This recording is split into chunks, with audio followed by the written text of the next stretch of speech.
sejenak apa pembahasan kita pada poin atau nasihat atau hikmah yang ke-35. Radhiyallahu anhum qala al-muallif rahimahullahu ta'ala wa nafa'na bi'ulumihi fid dharain amin. Qala radhiyallahu anhu fil hirsi 'ala al-mali halakud din. Imam Al-Haddad Qutbul Irsyad wa Fil Ibad wal Bilad menyatakan di dalam kerakusan terhadap harta maka berpotensi membinasakan agama. Wa fil hirsi 'ala al-jahi halakud dini wal mali jami'an.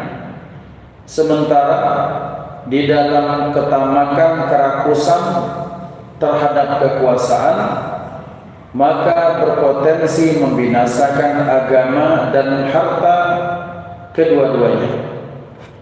Oke, ikhwan dimuliakan Allah, kemarin atau pada pertemuan yang lalu kita telah bahas bahwa ketika orang itu punya sifat rakus dan tamak, maka itu akan binasa agamanya.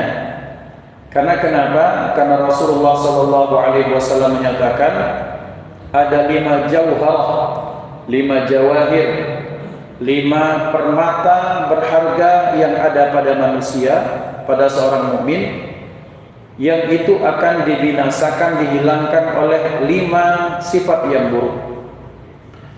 Yang pertama, yang paling pertama kali adalah al-haya, rasa malu itu, dan itu akan dihilangkan oleh sifat rakus. Maka orang yang rakus, yang tamak, maka akan hilang rasa malunya. Sementara malu ini merupakan setengah bagian daripada iman. Dan agama ini dibangun salah satunya dengan iman. Maka orang yang tamak, maka dia akan hilang urat malunya karena dia akan mencarinya dengan segala cara, halalkah haramkah dia tak peduli. Dan dengan itu ketika dia sudah melanggar norma-norma agama, mencarinya dengan sesuatu yang diharamkan Allah, maka berarti dia sudah melanggar agama itu sendiri. Sementara beliau menyatakan wa fil hirsi 'alal jahi, sementara dalam sifat rakus terhadap kekuasaan berpotensi membinasakan ad-din, agama, wal mal jami'an, dan harta kedua-duanya, semuanya. Jadi kalau orang yang dia rakus terhadap kekuasaan, maka agamanya binasa, agamanya rusak, kemudian hartanya habis. Dan kita lihat betapa banyak ada orang untuk melanggengkan kekuasaannya. Pertama bukan melanggengkan tapi mencapai. Untuk mencapai kekuasaannya, lihat zaman dahulu betapa banyak sekali intrik politik, bahkan sejarah itu menulisnya dengan tinta yang berdarah-darah. Bagaimana nanti kita baca dalam sejarah di dinasti manapun, sepupu membunuh sepupu, kemudian kakak mengkhianati membunuh adik, kemudian anak mengkudeta menggulingkan ayah sendiri, istri membunuh suami. Itu terjadi dalam catatan sejarah manusia. Kenapa? Karena rakus terhadap kekuasaan. Jadi jangankan dengan harta, bahkan dengan nyawa pun itu dihabiskan. Di dalam cerita manapun, kalau orang entah dalam sejarah Islam misalnya, entah dalam sejarah yang bukan Islam misalnya, kita akan dapati bahwa orang kalau sudah meninggalkan norma-norma agama, dia rakus terhadap kekuasaan, maka agamanya hilang.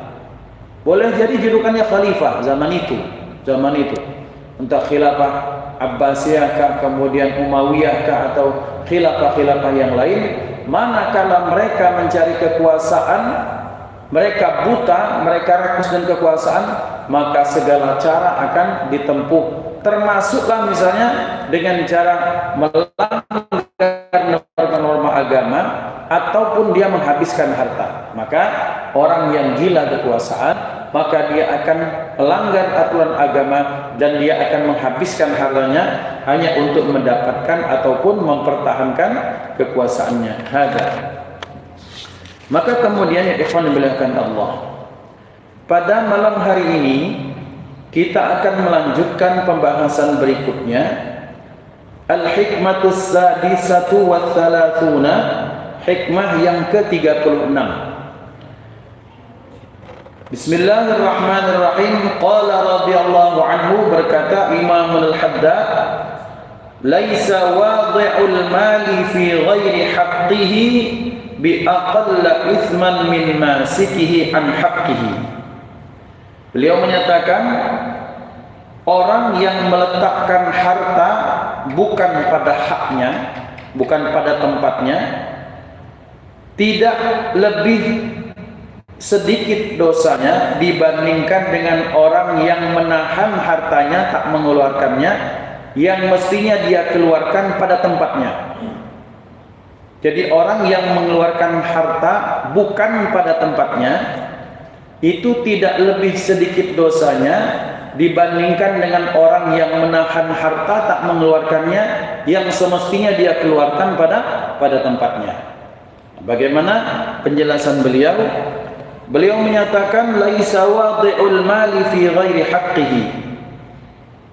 Orang yang meletakkan harta bukan pada tempatnya itu bi an yasrifahu fi masrafin muharramin kal khamri aw zina aw masrafin mubahin lakinnahu yatajawazu fihi al hadda. Orang yang meletakkan harta bukan pada tempatnya, contoh ia menghabiskan, menafkahkan nafkah hartanya, atau dia menghabiskan hartanya itu pada perkara yang diharamkan. Misalnya dia pakai hartanya untuk minum khamar, atau mentraktir orang lain untuk minum khamar. Awiz zina, atau dia habiskan hartanya untuk berzina. Aw masrafin mubahin, atau kalau yang tadi haram ini untuk perkara yang mubah, yang boleh, tapi dia sudah melewati standar kepantasan, standar kepatutan. Sudah tidak nalar lagi deh bahasa anak sekarang. Bahwa kalau kenyangnya misalnya orang 3 makan misalnya 2 juta, dia sudah sampai 30 juta. Ini sudah wajar itu. Maka itu maksud beliau, bahwa orang yang menghabiskan harta bukan pada tempatnya, maksudnya baik pada sesuatu yang haram atau pada sesuatu yang mubah, yang boleh, tapi ada di situ ada unsur keborosan di situ, sudah tidak pantas lagi, tidak sesuai dengan kebutuhan. Bi aqalla ithman min masikihi an ada'i haqqihi. Dia bukan berarti dia lebih sedikit dosanya dibandingkan dengan orang yang tak mengeluarkan hartanya yang mestinya dia keluarkan kepada orang yang berhak. Contohnya apa? Ka'alla yukhrija zakatahu, seperti orang yang enggan mengeluarkan zakat. Fahuma fil ithmi sawaun, maka dua-dua hal ini semuanya sama. Yang pertama tadi mengeluarkan harta, mengeluarkan, tapi pada sesuatu yang haram. Atau yang kedua, dia tak keluarkan pada sesuatu yang haram, tapi dia tak keluarkan yang mestinya dia keluarkan kepada yang berhak menerima. Seperti apa? Seperti zakat. Yang satu mengeluarkannya, menggunakannya untuk perkara yang haram, yang satu mestinya dia keluarkan untuk yang hak, dia tidak keluarkan, maka kedua-duanya sama-sama berdosa di sisi Allah Subhanahu wa taala. Bal rubbama yakunu wadi'ul mali fi ghairi haqqihi akthar ithman kaman wada'ahu fi sabili anati da'watil kufri awil ma'siyah. Bahkan kata beliau, untuk golongan yang pertama tadi, yang mana yang pertama? Orang yang mengeluarkan harta pada sesuatu yang bukan pada tempatnya, sesuatu yang diharamkan Allah, boleh jadi bahkan itu lebih besar dosanya. Contoh misalnya apa? Ada orang sudah jelas-jelas ini orang melakukan kemaksiatan, atau ini orang yang memang dia biayai orang tersebut untuk menyerang agama Islam, berbahaya, atau untuk melakukan kemaksiatan secara massal. Oke, kalian ini kalau aku nak hadro tak nunjuk ini, Kalau nak maulid yang nunjuk. Tapi kalau kamu nak pesta 7 hari 7 malam, berapa biaya aku siap keluarkan? Minumannya aku tanggung. Pakam memang. Ya. Kemudian kita panggil biduan yang paling hebat sekalipun apa? Goyang ular, goyang buaya, goyang kadal kita panggil kan. Tapi kalau untuk maulid, sorry baik. Nah, tapi untuk pesta pura 7 hari 7 malam, iko duitnya cash, tak berutang lagi. Nah, ini kan lebih berbahaya ini. Karena kenapa? Karena dia menolong terjadinya kemaksiatan. Yang satu menahan supaya tak keluar, yang mestinya keluar. Yang satu dia membasuh kita, tahan mayarkan. Tapi pada sesuatu yang bukan pada tempatnya, bukan pada haknya. Maka kedua-duanya itu berbahaya. Kedua-duanya itu mengundang potensi dosa. Bahkan yang pertama, kalau yang tadi, yang kedua itu, dia tak mengeluarkan, berbahayanya untuk dirinya sendiri. Atau berbahaya kepada orang yang mestinya dia berikan itu harta tapi tak dapat. Tapi kalau sudah dia keluarkan pada hal-hal yang mengundang murka Allah, boleh jadi banyak sekali dosa yang dia panen gara-gara betapa banyaknya orang yang dia bayarkan dengan hartanya untuk melakukan kemaksiatan. Maka ikhwan dimuliakan Allah, kita berarti harus punya filter. Kita harus punya semacam penyaring. Kalau kita keluarkan ini, kira-kira Allah ridha atau tidak? Oke, Allah kecak betakoannya Allah dan Rasulnya apakah ridha atau tidak?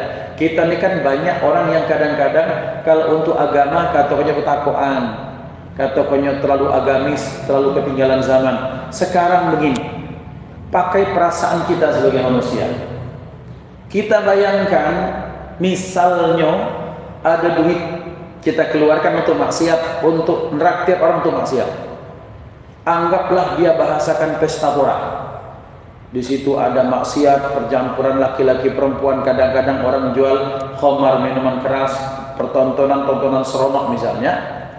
Sekarang yang hadir itu, yang ditraktir itu anak betina gitu di situ. Milu di acara, rida gak gitu, rela gak? Atau kalau ada anak kita, umat kita hadir nonton pesta itu, kita malu dah, malu, berarti itu salah. Kadang-kadang orang ini berpikir dia ego.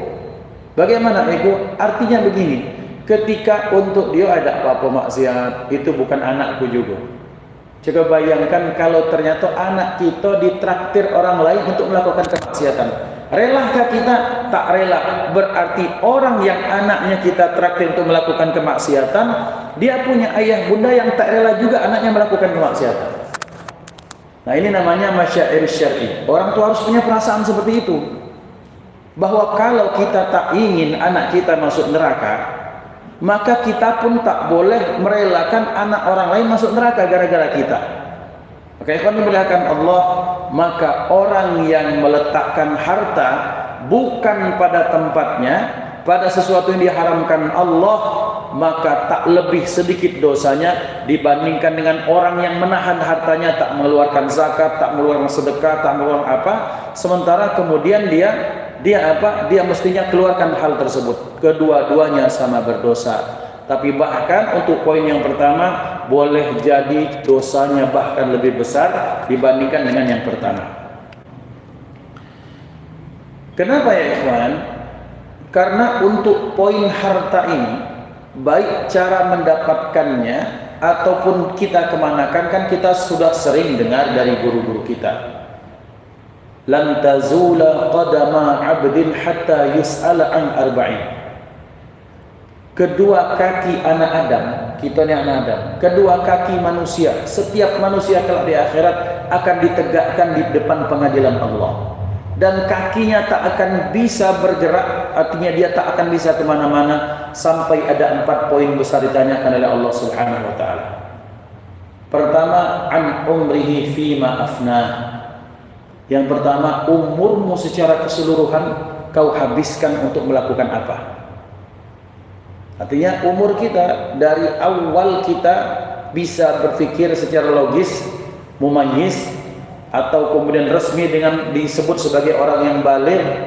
kemudian sampai kita meninggal, umur itu secara keseluruhan itu ditanyakan Allah, dikemanakan. Yang kedua, wa an syababihi fima ablah, wa an syababihi fima ablah, mimnya pendek, dan pada masa mudanya dia habiskan masa mudanya untuk apa? Berarti isyarat daripada Allah, ternyata masa muda ini masa yang krusial. Alhamdulillah, kita yakin yang hadir di masjid ini adalah orang-orang yang menghabiskan masa mudanya dalam ketaatan. Tetapi sekarang pertanyaannya, apakah anak-anak kita yang sekarang masih muda, mereka terselamatkan dari hal ini? Maka kita punya kewajiban untuk menyelamatkan mereka semua. Karena kenapa? Karena bentuk kepedulian seseorang kepada orang yang lain bukan hanya bagaimana nanti dia sekolah di dunia, bagaimana kemudian dia di dunia dapat pekerjaan atau tidak, tapi kalau orang beriman pedulinya pada aspek akhirat nanti.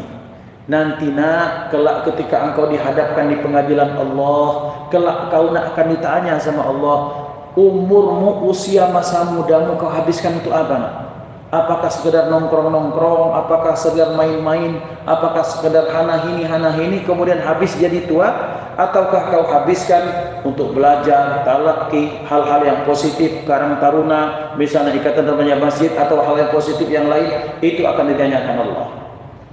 Pertanyaan yang ketiga, wa an ilmihi fima amila fihi. Yang ketiga, ilmunya ditanyakan dia amalkan atau tidak. Yang keempat dalam poin kita ini, wa an malihi min aina tasaba wa fima anfaqa. Yang keempat pada poin harta, dua pertanyaan. Dari mana ini harta kau dapat, dan ini harta kau kemanakan? Maka ikhwan, maka berarti ternyata bab harta ini ternyata di akhirat lebih ribet. Makanya ada orang-orang yang tak mau ribet di akhirat. Siapa? Sayyidina Ali bin Abi Thalib, Sayyidina Abi Hurairah, Sayyidina Salman Al-Farisi, Ashabus Suffah. Mereka adalah orang yang 24 jam berkhidmah pada Rasulullah, freelance. Kadang ada kerjaan apa, ngangkat kapung, ngangkat jadi kuli. Tapi lebih banyak mereka bersama Rasulullah sallallahu alaihi wasallam.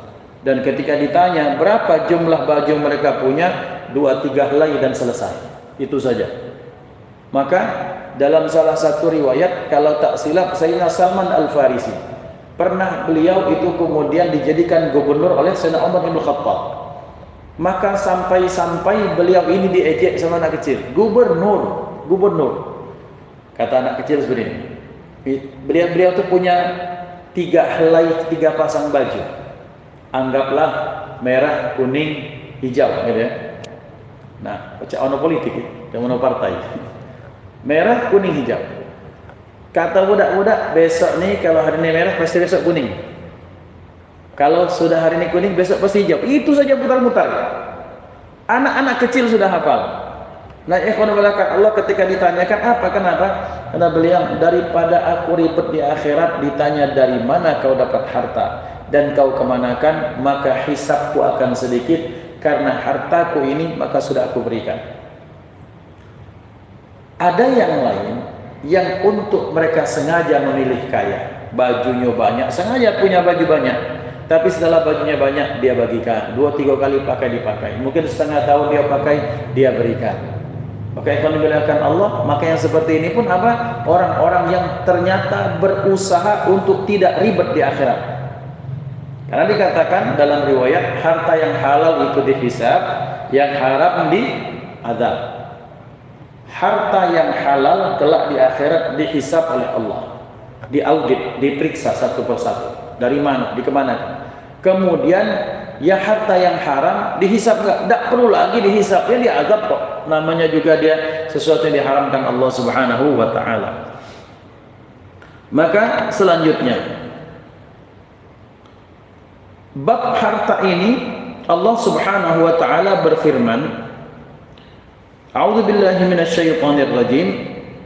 Innal ladzina yatluna kitaballah, dalam surat Fatir ayat 29 dan 30. Sesungguhnya orang-orang yang senantiasa membaca kitab Allah, wa aqamus salata, dan mereka mendirikan salat, wa anfaqu mimma razaqnahum, dan mereka menafkahkan harta mereka.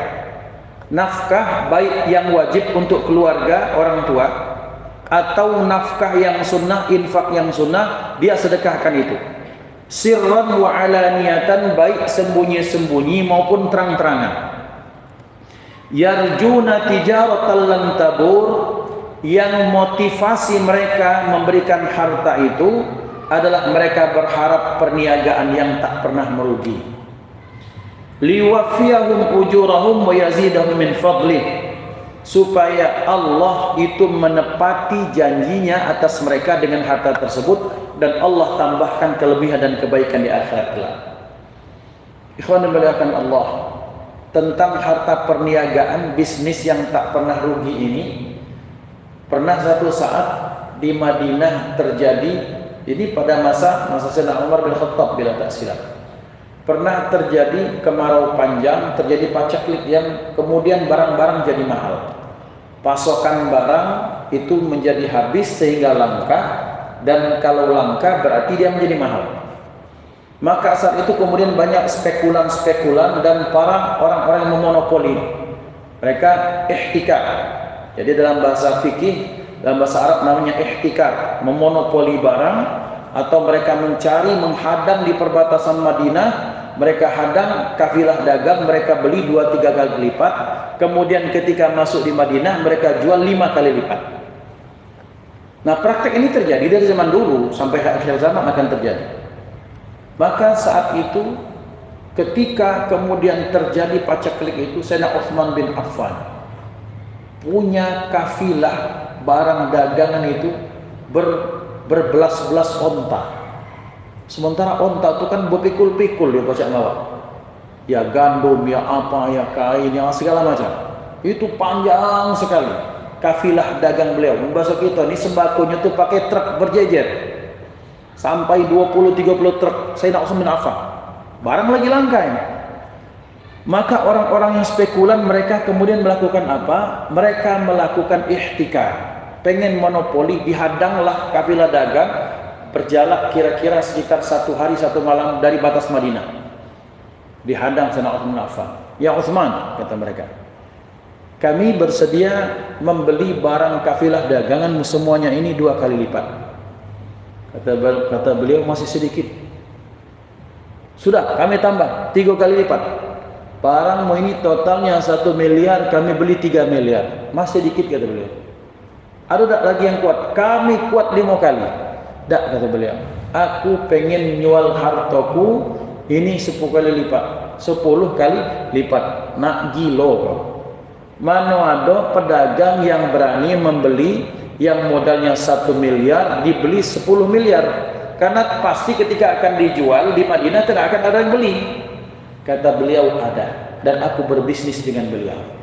Siapa yang berani bayar kau? Kata beliau, Allah subhanahu wa ta'ala, dan aku akan berbisnis dengan Allah. Sampai kafilah dagang di kota Madinah, dihubungilah kemudian khalifah saat itu, dan dibagikan semua sampai habis. Jatuh bangkrut tak beliau? Tak ada. Makin sugih. Nah, ikhwan bilahkan Allah subhanahu wa ta'ala. Apa? Yarjuna tijaratan lan tabur. Ia berharap bertijarah, berniaga dengan Allah, dan perniagaan tak pernah rugi. Nah, ini tentang orang yang menghabiskan harta. Kemudian selanjutnya, pada poin yang kedua tadi kan, bahwa orang yang meletakkan harta, menghabiskan harta pada sesuatu yang bukan haknya, yang bukan pada kebenaran, bukan pada haknya itu pada yang kebenaran, maka tidak lebih baik, tidak lebih sedikit dosanya dibandingkan dengan orang yang menahan harta. Nah, sekarang tadi meletakkan harta, mengeluarkan harta, sekarang yang menahan. Apa Allah subhanahu wa ta'ala singgung orang tersebut dalam surat At-Taubah ayat 34. A'udzu billahi minasyaitonir rajim. Walladzina yaknizuna adh-dhahaba wal fiddata wa la yunfiqunaha fi sabilillah fabashshirhum bi'adzabin alim. Dan orang-orang yang memendam orang-orang yang menanam, orang-orang yang menyimpan al-zahab wal fiddah, baik emas maupun perak, dan mereka tak nafkahkan, mereka tak zakatkan itu. Maka kata Allah, Muhammad, beritakan kepada mereka, kasih tahu kepada mereka, apa yang kau kasih tahu kepada mereka, mereka kelak akan diazab dengan azab yang pedih, naudzubillah. Ini berarti untuk orang yang menahan harta, yang enggan mengeluarkan harta yang harus dikeluarkan pada haknya. Maka apa isyarah daripada Rasulullah sallallahu alaihi wasallam? Beliau sallallahu alaihi wasallam bersabda, "Ad-dunya hulwatun khadiratun man iktasaba fiha malan min hillihi wa anfaqahu fi haqqihi athabahu Allahu alaihi wa awradahu jannatahu." Sabda Rasulullah, "Ad-dunya hulwatun khadirah." Dunia ikoni hulwah. Hulwah itu apa? Hilwah itu, hulwah atau hilwah itu manis. Manis, kalau makanan hilwah atau hulwah itu artinya enak. Maka dunia ini lezat, dunia ini manis, dunia ini enak. Khadiratun, dunia ini indah, seperti pemandangan yang hijau menghampar. Kalau kita lihat ke atas, oh hijau menghampar, maka itu namanya khadirah. Subur dunia ini. Subur dalam artian dia indah, melenakan, kemudian mengasyikkan. Maka berarti kalau orang tak benar-benar akan terlena dengan dunia. Maka beliau sallallahu alaihi wasallam menyatakan, "Man iktasaba fiha malan min hillihi," siapa saja yang mendapatkan di dunia ini, mereka mencari, mengusahakan untuk mendapatkan harta min hillihi, dari yang halal, dapatnya dengan cara yang baik, wa anfaqahu fi haqqihi, dan dia keluarkan nafkahnya, nafkahnya kepada yang berhak menerimanya. Kalau yang wajib, yang paling wajib nafkah untuk keluarga, orang tua, istri, anak, ring satu. Kalau dia keluarkan dapat dari yang halal, kemudian dia nafkahkan pada hal yang wajib, atau dengan dia berikan keluarkan zakat, athabahullahu alaihi wa awradahu jannatahu, niscaya Allah akan berikan pahala untuk orang tersebut. Nah, bapak-bapak, ikhwan, ikhwatal iman dimanapun berada, ini menjadi dalil bahwa orang yang kalau bekerja mencari nafkah dari sesuatu yang dihalalkan Allah, maka orang tersebut akan dapat pahala. Jadi tak naruh yang sio-sio kita ini. Kalau pegawai niatan lillahi ta'ala mencari nafkah yang halal, kita niatkan halal baik, maka itu sudah mendapatkan balasan pahala daripada Allah Subhanahu wa ta'ala. Kemudian selanjutnya, wa awradahu jannatahu, dan Allah akan masukkan dia ke dalam surga. Bayangkan, orang bekerja dari sesuatu yang halal, lah dapat pahala di dunia, di akhirat kemudian Allah masukkan ke surga dengan berkah dia mencari sesuatu yang halal. Berarti isu halal haram ini penting dalam Islam. Kita tak pacak menganggap halal haram oh biasa, tak pacak. Dalam Islam, perkara halalan thayyiban itu Allah sudah wajibkan kepada seluruh Nabi dan Rasul dari zaman Nabi Muhammad, sebelumnya Nabi Isa, dan ke atas sampai Nabi Adam. Maka perintah Allah bahwa Allah telah mewahyukan kepada para Nabi dan Rasul apa? Makanlah dari hal yang halal, dari yang baik, cari nafkah dari yang halal yang baik. Sampai-sampai Rasulullah sallallahu alaihi wasallam mengisyaratkan dalam satu kisah, men kamu nak duduk kita penyungkan tak ada nak nyari gawe atau mencari sesuatu dengan cara yang instan yang identik dengan sesuatu yang diharamkan Allah, malulah kalian dengan Nabi Daud, kata Rasulullah.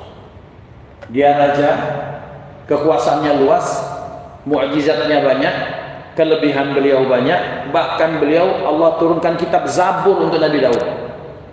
Tapi kana ya'kulu min amal yadihi, beliau makan dari hasil tangannya, bukan ngambil dari jatah beliau sebagai seorang raja dari negara. Karena kan dilihatkan seperti ini, Nabi Daud adalah seorang al-haddad, seorang apa? Seorang tukang besi. Karena Allah menyatakan wa alanna lahul hadid. Untuk Nabi Daud itu besi itu dipenyok-penyokkan, di apa kan? Kemudian dibentuk-bentuk, lembut itu besi di tangan beliau, kemudian dibentuk dan kemudian beliau dapat upahan. Sekasarnya raja itu ngambil upahan dari rakyat. Tapi bukan segera minta pajak. Beli motor dipajak. Pas jual motor, jual beli kena pajak. Duit dari motor, DP ke mobil kena pajak. Tiap tahun dapat pajak. 5 tahun pajak. Nah, tak mah itu cara Nabi Daud, tak mah itu. Nabi Daud itu ngambil upah. Karena beliau Allah berikan skill, maka dengan skill itulah beliau makan menghidupi anak istrinya dari ngambil upahan itu. Nah, ikon ini maksud Rasulullah, payo ada rasa malu dikit lah bagi orang itu senang menegakkan tangan ke negara. Bahkan dari harta negara diambil, dikorupsi, malu dengan para nabi dan rasul terdahulu. Mereka bukan wakil rakyat, rajonya rakyat, tetap mereka ngambil upahan dari rakyat. Saking betapa ternyata sesuatu yang halal, mencari nafkah dari yang halal itu sangat penting dalam beragama. Wa man iktasaba fiha malan min ghairi hillihi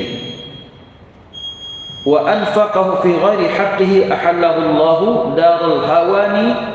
Dan barang siapa yang mencari harta dengan sesuatu dengan cara yang tidak dihalalkan Allah, kemudian dia nafkahkan bukan pada tempat yang baik, maka Allah akan masukkan ia ke dalam neraka, wal iyadu billah.